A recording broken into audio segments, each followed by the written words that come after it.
Hello दोस्तों, स्वागत है आप सभी का हमारे YouTube चैनल एग्जाम बार में। आज 11 अक्टूबर है और आइए देखते हैं कि 11 अक्टूबर के करंट अफेयर में हम किन किन पॉइंट्स पे डिटेल में बात करेंगे। शुरुआत करेंगे हम 8वां आयुर्वेद दिवस से, जानेंगे कि इससे रिलेटेड क्या न्यूज थी और ये क्यों हमारे एग्जाम के लिए इंपॉर्टेंट होने वाला है।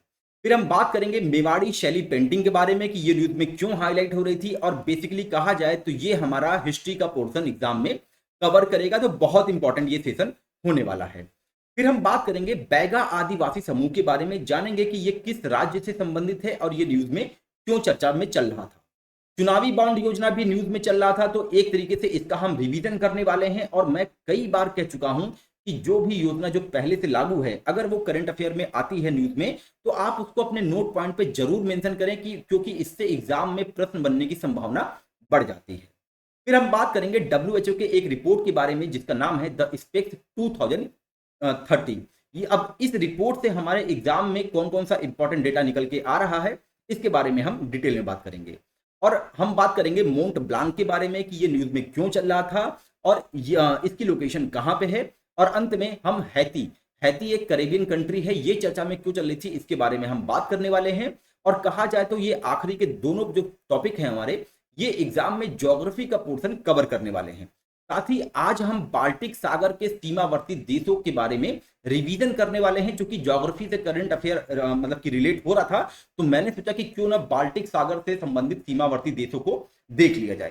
तो ये करंट अफेयर आज का बहुत इंपॉर्टेंट है, तो अंत तक जरूर बने रहिएगा।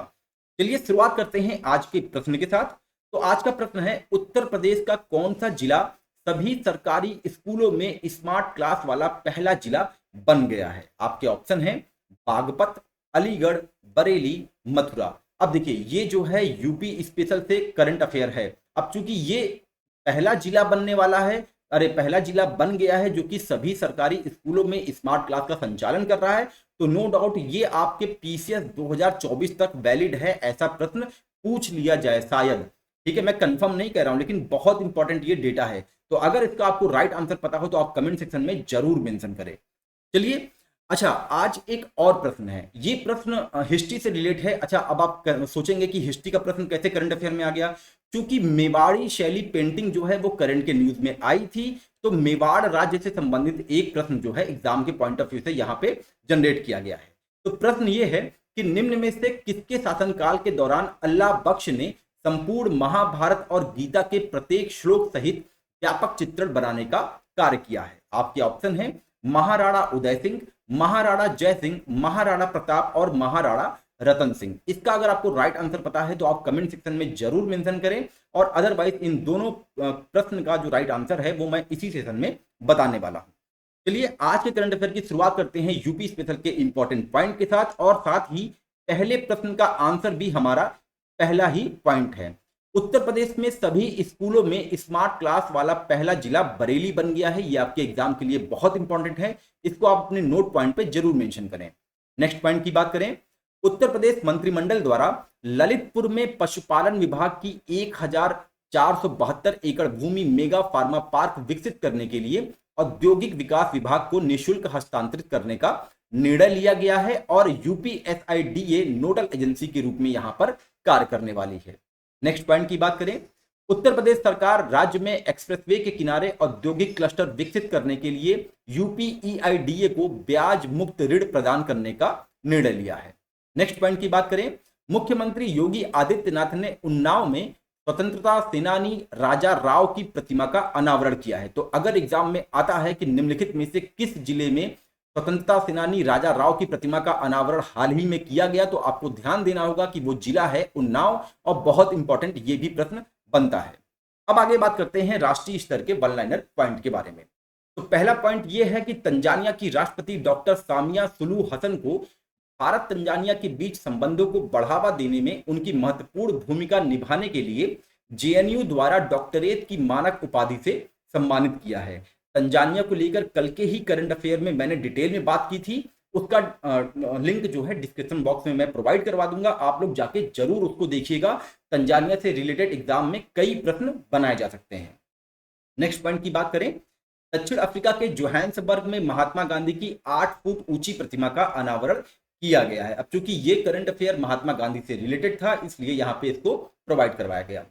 हुरून इंडिया रिच लिस्ट 2023 के अनुसार सबसे अमीर भारतीय कौन है? मुकेश अंबानी। नेक्स्ट पॉइंट की बात करें, 8वां ब्रिक्स अंतरराष्ट्रीय प्रतिस्पर्धा सम्मेलन नई दिल्ली में आयोजित किया जाएगा और भारत में यह सम्मेलन एक दशक बाद आयोजित किया जा रहा है, इसलिए आपके एग्जाम के लिए ये इंपॉर्टेंट है। और चूंकि ब्रिक्स, तो वैसे भी मैं कई बार कह चुका हूं कि ब्रिक्स इंपॉर्टेंट है एग्जाम के लिए, और आपको ध्यान यहाँ पे ये देना है कि अंतरराष्ट्रीय प्रतिस्पर्धा सम्मेलन का आयोजन कहां पे होगा? नई दिल्ली में होगा। और कौन सा संस्करण होगा? 8वां संस्करण होगा, इसको भी आप ध्यान रखे रहिएगा। अब आगे बात करते हैं, अंतरराष्ट्रीय ओलंपिक समिति और रिलायंस फाउंडेशन ने खेल के माध्यम से ओलंपिक मूल्यों को बढ़ावा देने के लिए एक समझौते की घोषणा की है। नेक्स्ट पॉइंट की बात करें, Sher e Kashmir university of agriculture sciences and technology के विशेषज्ञों के अनुसार मुश्क बुदजी चावल में ब्लास्ट रोग इसे विलुप्त होने के कगार पर पहुंचा दिया है। अब देखिए, समीक्षा अधिकारी, सहायक समीक्षा अधिकारी के पाठ्यक्रम में कृषि भी आता है, तो एग्रीकल्चर से रिलेटेड अगर आप देखेंगे तो यहाँ पे एक प्रश्न बनता है कि मुश्क बुदजी चावल का संबंध किस राज्य से है? तो पहला तो आंसर हो जाएगा कश्मीर से, जम्मू कश्मीर से। और दूसरा कि ब्लास्ट रोग नाम, ये जो ब्लास्ट रोग होता है ये किससे रिलेटेड है? ये चावल से रिलेटेड है, इसको भी आप ध्यान रखे रहिए। Spanish aerospace company PLD space ने अपने पुनर्प्राप्ति योग म्यूरा 1 रॉकेट को सफलतापूर्वक लॉन्च करके एक महत्वपूर्ण उपलब्धि प्राप्त कर ली है और यह यूरोप का पहला निजी रॉकेट लॉन्च बन गया है। नेक्स्ट पॉइंट की बात करें, भारत के अंतरराष्ट्रीय स्टार्टअप स्काई रूट एरोस्पेस ने विक्रम रॉकेट से अपने उपग्रहों को लॉन्च करने के लिए फ्रांसीसी कंपनी प्रोमेथी स्पेस के साथ समझौता ज्ञापन पर हस्ताक्षर किया है। अब आगे बात करते हैं, नीति आयोग द्वारा गोवा में महिला नेतृत्व विकास पर राज्य कार्यशाला का आयोजन किया जा रहा है। तो महिला नेतृत्व विकास पर जो राज्य कार्यशाला का आयोजन किया जा रहा है वो किसके अंतर्गत किया जा रहा है? नीति आयोग के अंतर्गत किया जा रहा है, इसको आप ध्यान रखे रहिएगा। यूरोपीय संघ ने ग्रीन वॉशिंग से निपटने के लिए दुनिया के पहले ग्रीन बॉन्ड मानकों को मंजूरी दे दी है। नेक्स्ट पॉइंट की बात करें, भारत सरकार नागापट्टिनम जो कि तमिलनाडु में पड़ता है, तो तमिलनाडु से श्रीलंका के लिए नौका सेवा शुरू करने का निर्णय लिया है। अरुणाचल प्रदेश को चेन्नई में जीआई रजिस्ट्री द्वारा खामती चावल, तवांग से याक चुरपी की चर्चा मैं पहले भी कर चुका हूं, तांगता वस्त्र के लिए जीआई टैग से सम्मानित किया है। अब देखिए, अब आज के करंट अफेयर में 2 चावल आया, एक तो मुश्क बुदजी जिसका संबंध जम्मू कश्मीर से है, और दूसरा खामती चावल को जीआई टैग दिया है और ये अरुणाचल प्रदेश से रिलेटेड है, इसको आप ध्यान रखे रहिएगा। खामती चावल नामसाई जिले में उत्पादित चिपचिपा चावल की एक किस्म है और यह अपने स्वाद के लिए जाना जाता है। अब नेक्स्ट वन लाइनर की बात करें, राष्ट्रीय कृषि विज्ञान अकादमी द्वारा आयोजित 16वीं कृषि विज्ञान कांग्रेस पहली बार केरल में आयोजित की जा रही है। अब चूंकि यहाँ पे मेंशन हुआ है पहली बार, तो नो डाउट आपके एग्जाम के लिए ये इंपॉर्टेंट है, जिसकी मेजबानी ICAR केंद्रीय समुद्री मत्स्य अनुसंधान संस्था द्वारा की जा रही है। नेक्स्ट पॉइंट की देखें, भारत के साइबर सुरक्षा बुनियादी ढांचे और तत्परता को मजबूत करने के एक ठोस प्रयास में राष्ट्रीय सुरक्षा परिषद सचिवालय ने राष्ट्रीय साइबर सुरक्षा अभ्यास भारत NCX 2023 का दूसरा संस्करण लॉन्च किया है। 9 अक्टूबर से 20 अक्टूबर तक एक हाइब्रिड अभ्यास के रूप में चलने वाले भारत NCX 2023 का उद्देश्य सरकारी और महत्वपूर्ण क्षेत्र के संगठनों के साथ साथ सार्वजनिक और निजी एजेंसियों के वरिष्ठ प्रबंधन और तकनीकी कर्मियों को व्यापक प्रशिक्षण प्रदान करना है। ये तो रहा वन लाइनर। अब आगे बात करते हैं हम डिटेल में कि हमारा पहला पॉइंट जो था 8वां आयुर्वेद दिवस, तो ये न्यूज में क्यों था? तो न्यूज ये है कि भारत सरकार के अनुसार अगले महीने यानी कि नवंबर की 10 तारीख को 8वां आयुर्वेद दिवस मनाया जाएगा। और कहां पे मनाया जाएगा? पंचकुला हरियाणा में आता है। और इस वर्ष का जो विषय है वो है स्वास्थ्य के लिए आयुर्वेद। वर्ष 2023 के आयुर्वेद दिवस में समस्त मानव, वन्य प्राणियों, पेड़ पौधों और पर्यावरण और जलवायु को शामिल किया गया है। नेक्स्ट पॉइंट की बात करें, मेवाड़ी शैली पेंटिंग से रिलेटेड क्या न्यूज थी? तो न्यूज ये है कि अशोक भल्ला और चंद्र प्रकाश देवल अपनी 4 खंडों वाली पुस्तक के माध्यम से उस व्यक्ति के पीछे रहस्य को उजागर करने का प्रयास कर रहे हैं जिसने मेवाड़ी लघु शैली में बनाई गई 4000 पेंटिंग के साथ महाकाव्य का चित्रण किया है, जो अब उदयपुर में सरकारी संग्रहालय में रखा गया है। तो आलोक भल्ला और चंद्र प्रकाश देवल ये ऑथर हैं। ये क्या कर रहे हैं कि अल्लाह बख्श द्वारा जो क्या बोलते हैं महाभारत का जो चित्रण किया गया है उसको अपने शब्दों में बयां कर रहे हैं। तो आइए थोड़ा सा डिटेल में जान लेते हैं। 17वीं शताब्दी के अंत में मेवाड़ी लघु चित्रकार अल्लाह बख्श ने अपनी पेंटिंग में महाभारत की व्याख्या को चित्रित किया है और वह अपने जटिल और आनंददायक प्रतिनिधित्व के लिए जाने जाते हैं। महाराणा महाराणा जय सिंह के शासनकाल के दौरान अल्लाह बख्श संपूर्ण महाभारत और गीता के प्रत्येक श्लोक सहित व्यापक चित्रण बनाने के लिए प्रसिद्ध हैं। तो आज के दूसरे प्रश्न का आंसर क्या है? महाराणा जयसिंह। इसको आप ध्यान रखे रहिएगा। आगे बात करें, अल्लाह बख्श की पेंटिंग पात्रों की वेशभूषा, पृष्ठभूमि में वनस्पतियों और जीवों और जादुई और रहस्यमय घटनाओं के चित्रण को सावधानी पूर्वक चित्रित करती है। ये लघु चित्र कवि और चित्रकार की मौखिक और दृश्य कल्पनाओं के बीच संवाद को प्रदर्शित करते हुए महाभारत का एक रमणीय प्रतिनिधित्व प्रस्तुत करते हैं। अब आगे बात करते हैं हम बैगा आदिवासी समूह के बारे में कि ये न्यूज में क्यों हाईलाइट हो रही थी। तो छत्तीसगढ़ में विधानसभा चुनाव से पहले बैगा विशेष रूप से कमजोर जनजाति समूह को कमार पीवीजीटी के बाद राज्य में आवास अधिकार पाने वाला दूसरा समूह बन गया है। तो बैगा का संबंध, बैगा आदिवासी का संबंध किस राज्य से है? छत्तीसगढ़ से है। और छत्तीसगढ़ में जो कमार पीवीजीटी थी उसको पहले से ही आवास अधिकार प्राप्त था और उसके बाद अब बैगा दूसरा आदिवासी समूह बन गया है। अनुसूचित जनजाति और अन्य पारंपरिक वन निवासी अधिनियम की धारा 3(1)(e) के तहत पीवीजीटी को पर्यावास अधिकार दिए गए हैं। इसे वन अधिकार अधिनियम 2006 के रूप में भी जाना जाता है। जनजातीय मामलों के मंत्रालय के अनुसार जनजातीय समुदाय को तकनीकी रूप से पिछड़े हैं जिनकी जनसंख्या वृद्धि स्तर या गिर रही है। साक्षरता का स्तर बेहद कम है और अर्थव्यवस्था का निर्वाह स्तर पीवीजीटी घोषित किया गया है। भारत में 75 पीवीजीटी में से केवल 3 के पास आवास का अधिकार है। मध्य प्रदेश में भारिया पीवीजीटी पहले थी, उसके बाद कमार जनजाति और अब छत्तीसगढ़ में बैगा जनजाति। आगे बात करते हैं चुनावी बॉन्ड योजना, ये न्यूज में क्यों हाईलाइट हो रही थी। तो न्यूज ये है कि सुप्रीम कोर्ट ने कहा कि वह चुनावी बॉन्ड योजना को चुनौती देने वाली याचिकाओं पर 31 अक्टूबर को सुनवाई करेगा और वर्ष 2018 योजना में ऐसे उपकरण पेश किए गए हैं जिनके माध्यम से भारत में राजनीतिक दलों को पैसा दान किया जा सकता है। तो आइए थोड़ा सा हम इसके बारे में डिटेल में जान लेते हैं। चुनावी बॉन्ड प्रणाली को वर्ष 2017 में एक वित्त विधेयक के माध्यम से पेश किया गया था और इसे वर्ष 2018 में लागू किया गया। ये दाता गुमनामी बनाए रखते हुए पंजीकृत राजनीतिक दलों को दान देने के लिए व्यक्तियों और संस्थाओं हेतु एक साधन के रूप में काम करता है। इस बॉन्ड के माध्यम से भारतीय स्टेट बैंक 1,000 रुपए, 10,000 रुपए, 1 लाख रुपए, 10 लाख रुपए और 1 करोड़ रुपए मूल्य वर्ग के बॉन्ड जारी करता है। तो कौन जारी करता है? भारतीय स्टेट बैंक। जारी होने की तारीख से यह बॉन्ड 15 दिनों के लिए वैध रखता है। इसको भी आप ध्यान रखे रहिएगा, स्टेटमेंट वाले प्रश्न यहां से बन सकते हैं। केवल वे राजनीतिक दल जो लोक प्रतिनिधित्व अधिनियम 1951 की धारा 29(a) के तहत पंजीकृत हैं, जिन्होंने पिछले आम चुनाव में लोकसभा या विधानसभा के लिए डाले गए वोटों में से कम 1% वोट प्राप्त किए हैं, वे ही चुनावी बॉन्ड प्राप्त करने के पात्र होते हैं। तो इसको भी आप ध्यान रखे रहिए। अब आगे बात करते हैं WHO के रिपोर्ट द स्पेक्स 2030 के बारे में कि उससे रिलेटेड हमारे एग्जाम के पॉइंट ऑफ व्यू से कौन कौन से डेटा दिए गए हैं। तो न्यूज ये है कि WHO के अनुसार कम से कम 2.2 अरब लोग खराब दृष्टि के साथ काम करते हैं और इनमें से कम 1 अरब लोगों को आंखों की देखभाल से रोका जा सकता है। दृष्टिबाधित या अंधेपन से पीड़ित लगभग 90% लोग निम्न और मध्यम आय वाले देशों में रहते हैं। आइए थोड़ा सा डिटेल में बात करते हैं। WHO स्पेक्ट 2030 नामक रिपोर्ट पेश करेगा, उसने ऐसा निर्णय लिया है और इसका उद्देश्य उच्च गुणवत्ता वाली नेत्र देखभाल के प्रावधान को सुनिश्चित करते हुए सदस्य देशों को चश्मे की अधूरी जरूरतों को पूरा करने में सहायता करना है।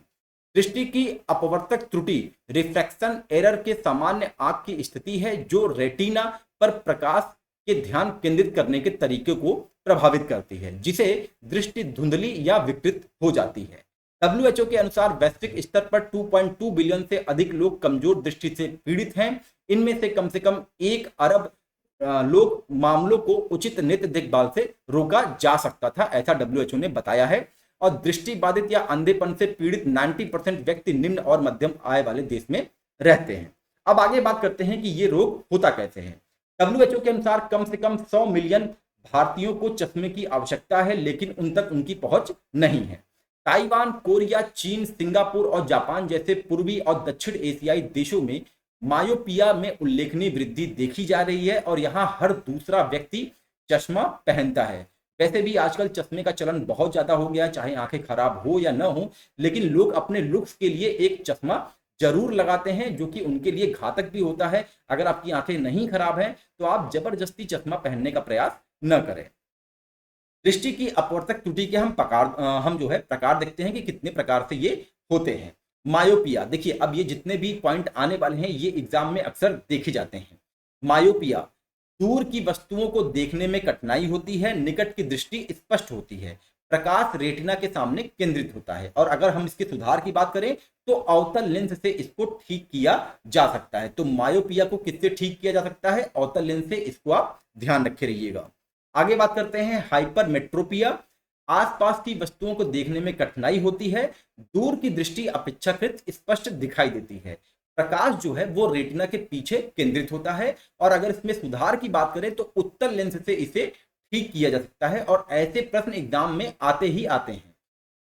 अब बात करते हैं प्रेस्बायोपिया के बारे में। उम्र से संबंधित निकट की वस्तुओं पर ध्यान केंद्रित करने में कठिनाई होती है, आमतौर पर मध्य आयु के आसपास। और सुधार की बात करें तो बायोफोकल लेंस यानी कि उत्तल और अवतल दोनों से इसे ठीक किया जा सकता है। अब बात करते हैं दृष्टि वैषम्य के बारे में। किसी भी दूरी पर धुंधली या विकृत दृष्टि, अनियमित कॉर्निया या लेंस का आकार असमान प्राप्त फोकस का कारण बनता है और इसको अगर सुधार करना है तो बेलनाकार लेंस से इसको ठीक किया जा सकता है। तो ये सारे के सारे हाइपरमेट्रोपिया, मायोपिया, ये सब एग्जाम के लिए इंपॉर्टेंट है, तो इसको आप ध्यान रखे रहिएगा। अब आगे बात करते हैं मोंट ब्लांक के बारे में कि ये न्यूज में क्यों था। तो न्यूज ये है कि पश्चिमी यूरोप के सबसे ऊंचे पर्वत शिखर मोंट ब्लांक की ऊंचाई पिछले 2 वर्षों में 2 मीटर से अधिक कम हो गई है और फ्रांसीसी शोधकर्ताओं ने कहा है कि इस पर्वत की ऊंचाई अब 4805.59 मीटर है, जो सितंबर 2021 में 4807.81 मीटर थी। ग्लेशियरों के पिघलने को लेकर दुनिया भर में चिंता बढ़ गई है और मोंट ब्लांक की ऊंचाई 1 दशक से अधिक समय से लगातार कम हो रही है। मोंट ब्लांक की बात करें तो आप देखेंगे कि ये पश्चिमी यूरोप, ये पूरा आपका यूरोप वाला सेक्शन है, तो पश्चिमी यूरोप यहाँ पे जो है ये आपका मोंट ब्लांक है। तो आप इसकी लोकेशन ध्यान दीजिए रहिएगा, ये जो है स्विट्जरलैंड और फ्रांस के आसपास जो है पड़ता है। अब आगे बात करते हैं हैती। हैती से रिलेटेड क्या न्यूज था एग्जाम में। हैती द्वारा घातक गिरोह हिंसा से निपटने के लिए तत्काल मदद मांगने के लिए संयुक्त राष्ट्र से संपर्क करने के लगभग 1 साल बाद संयुक्त राष्ट्र सुरक्षा परिषद ने बहाल करने के लिए केन्या के नेतृत्व में एक विदेशी सुरक्षा मिशन के रूप में अंतरराष्ट्रीय हस्तक्षेप को मंजूरी दे दी है, इसलिए ये न्यूज में हाईलाइट हो रहा था। हैती में मानवाधिकार समूहों ने यौन हिंसा और महिलाओं के खिलाफ अपराधों में वृद्धि की सूचना दी है। इसके अलावा बड़े पैमाने पर लूटपाट, घरों को जलाने के कारण हजारों लोगों का विस्थापन हुआ, जबकि लगभग 2 लाख लोग अपने घरों से भाग गए। अनुमान के मुताबिक लगभग आधी आबादी को मानवीय सहायता की जरूरत है। हैती कैरिबियन सागर में स्थित एक देश है जिसमें पश्चिमी हिस्पानियोला द्वीप का तीसरा हिस्सा और गुनोवा, टूटू, ग्रांडे, कई और बाचे जैसे छोटे छोटे द्वीप शामिल हैं। इसकी राजधानी पोर्ट ऑफ प्रिंस है। ये आपका रहा हैती। आप ये देखेंगे ये जो है कैरिबियन कंट्रीज हैं सारे, ये आपका यूनाइटेड स्टेट है और इधर आपका दक्षिण अमेरिकी देश आते हैं।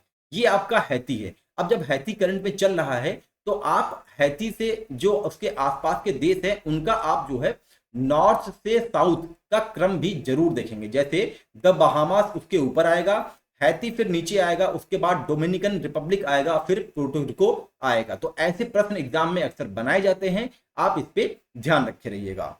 अब आगे बात करते हैं हैती के बारे में। इसकी लगभग पूरी आबादी अफ्रीकी गुलामों की वंशज थी। इसने वर्ष 1804 में फ्रांस से स्वतंत्रता प्राप्त की और यह संयुक्त राज्य अमेरिका के बाद अमेरिका में दूसरा देश बना जिसने खुद को औपनिवेशिक शासन से मुक्त किया था।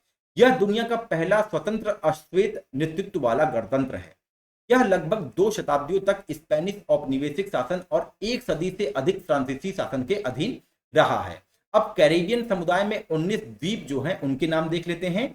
एंटीगुआ और Barbuda, Bahamas, Barbados, Belize, Dominica, Grenada, Guyana, Haiti, Jamaica, Montserrat, Saint Kitts and Nevis, Saint Lucia, Saint Vincent और ग्रेनेडाइंस, सूरीनाम एवं त्रिनिदाद व टोबैगो, ये सारे के सारे जो है कैरेबियन समुदाय के 19 द्वीप समूह हैं।